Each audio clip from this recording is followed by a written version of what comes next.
plenilunio, que es decir, la luz de la luna, aunque no sea muy visible, yo estoy totalmente de acuerdo con Sarrión, que es verdad, que está ahí, te das cuenta que eso está sucediendo en plenilunio, ¿no?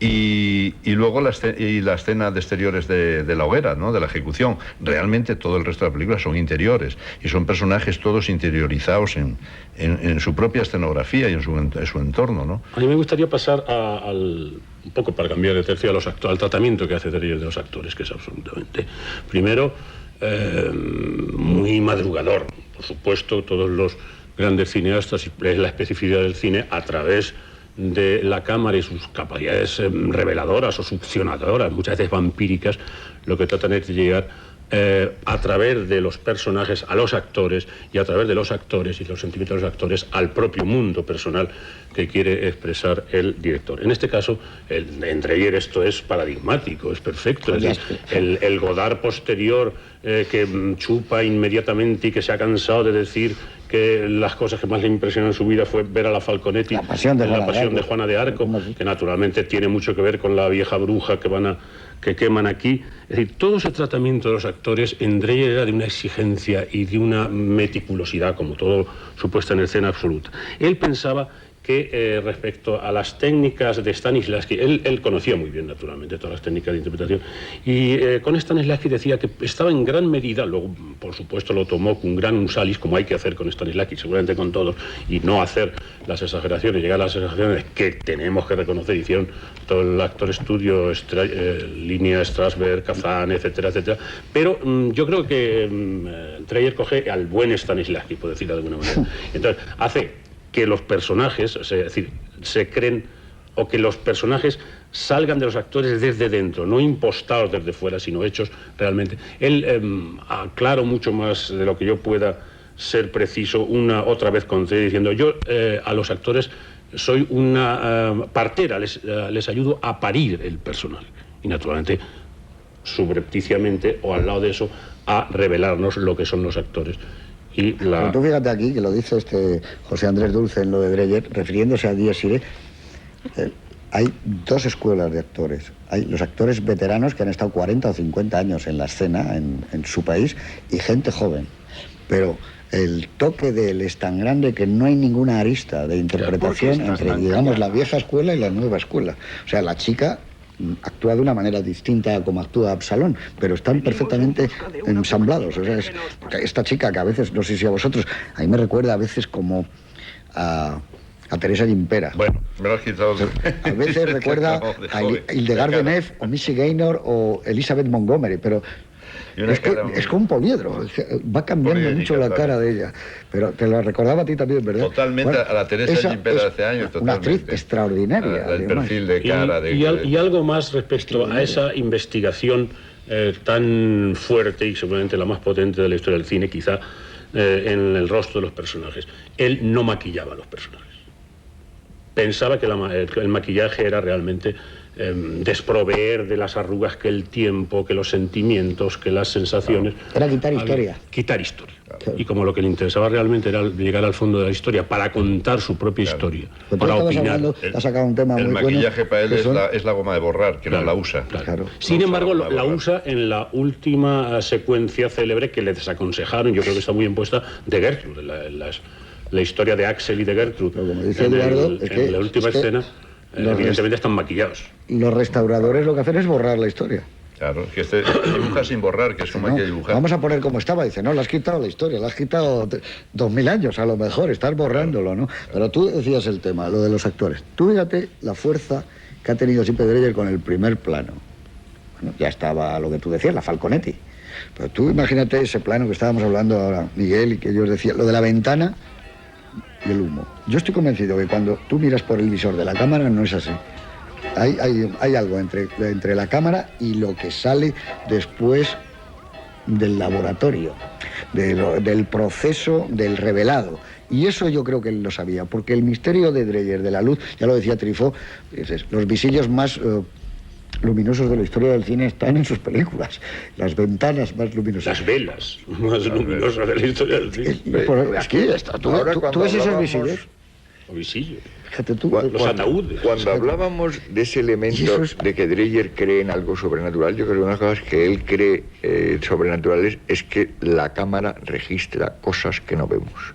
Y que la cámara permite, como él decía, llegar al alma de los actores. Quizás no de los personajes, pero si hay una identificación entre los actores y los personajes, llegará al alma, en cierto sentido, de los personajes.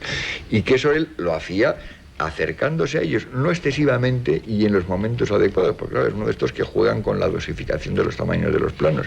En esta película hay realmente pocos primeros planos, pero los primeros planos que hay pasa como en las películas de Mizoguchi, cuando hay un primer plano, que de repente ese primer plano es absolutamente revelador. A mí me recuerda, quizá todavía bajo la sugestión de haberla vuelto a ver hace poco, el proceso que hace con los actores es como los esqueletos que aparecen en las ruinas de Pompeya en Viaggio in Italia de Rossellini. Es como si fuera el mismo proceso, ir quitando, y de repente aparece desnudo y quitas un poco más y ves que es una pareja y luego ves que es una pareja enlazada.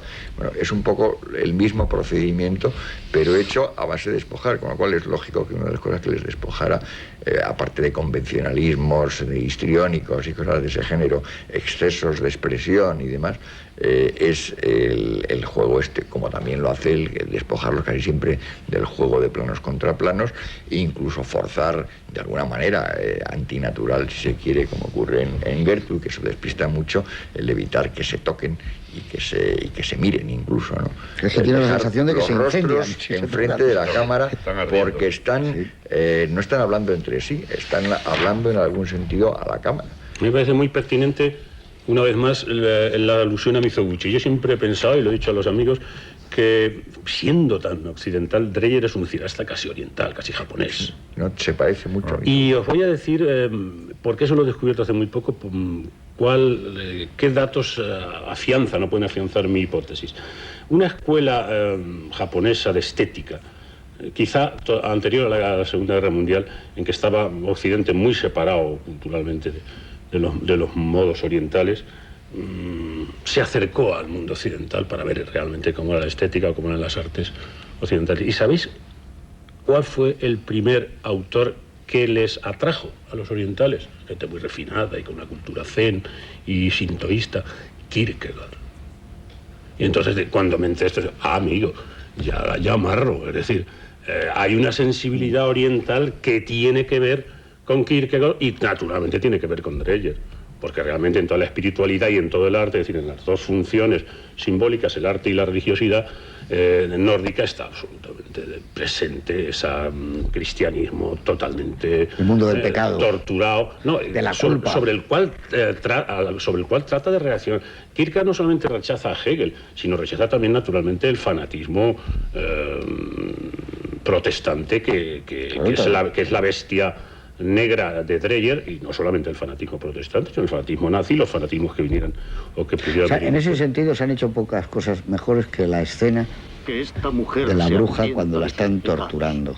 El desvalimiento de esa mujer. Cuando hablabas tú de estar desnudo, yo no he visto nunca un personaje más desnudo. Realmente, es decir, a mí me provoca las lágrimas. Es una cosa tremenda, ¿eh? Esa cantidad de carne, ¿no? Parece un cuadro de Francis Bacon, de esa carne torturada, ¿no? Ahí está, que ahí no tiene posiblemente relación, lógicamente, Dreyer con Bacon, pero que posiblemente... A mí esas escenas... Ese cuerpo retorcido es un Francis Bacon. Es una cosa un poco apropiada, pero se me salta la lágrima. Siempre que veo, que igual que a la Falconetti, a esta vieja, realmente hay una tribulación tremenda, se me pone una congoja enorme en el alma al ver a esta vieja. Ahí desde la primera escena en la que se ve que se angustia, que sale a cuatro patas por la cochiquera esta, y que además contrasta con que pasa a otra vieja muy altiva que entra abriendo la puerta como la que domina la casa, pero curiosamente es la ama de casa de Rebeca, por otra parte, ¿no? Son las dos matriarcas, los dos personajes más solemnes. Las cuentas es una versión de Fedra. Y Marte. Esto es una versión de Fedra. También. Entre otras muchas Entre cosas. otras muchas cosas, pero esto Ah, se ha ido a los clásicos. El autor de esta obra de teatro Claro. se ha ido... Y a los modernos, ya sabéis que a es los una griegos. cosa curiosa que me imagino que no todos los espectadores saben, que al pobre Dreyer, que como a Welles, como a todos los genios, le faltó tiempo para hacer sus grandes proyectos, él quería hacer, por ejemplo, 2 piezas de la cultura norteamericana centrales, de ahí la gran inteligencia y la gran ilustración y la gran cultura de Dreyer. Él quería hacer ni más ni menos que adaptaciones, aparte del célebre Vida de Cristo, que eso fue una pena que no lo hiciera, porque hubiéramos visto un Cristo absolutamente inédito. Quiso hacer Luz de Agosto, de Faulkner, y El luto le cierta bien al extra de O'Neill, que son realmente el gran dramaturgo y el gran